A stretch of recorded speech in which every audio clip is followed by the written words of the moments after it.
You put him in that Tucson hell.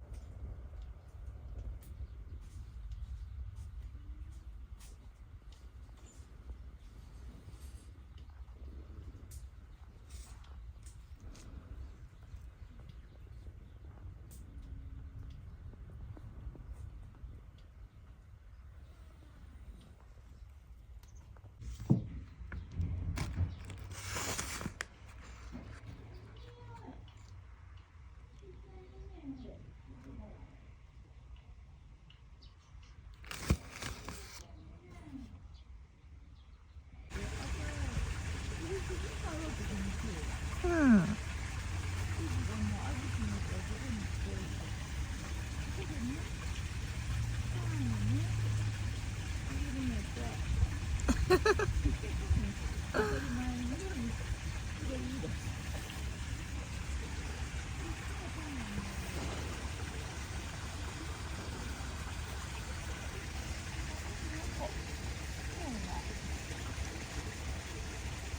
思いがどんな思いが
ダ・ヴィンチは時間を旅して偶然にも未来を垣間見ることになったのだ。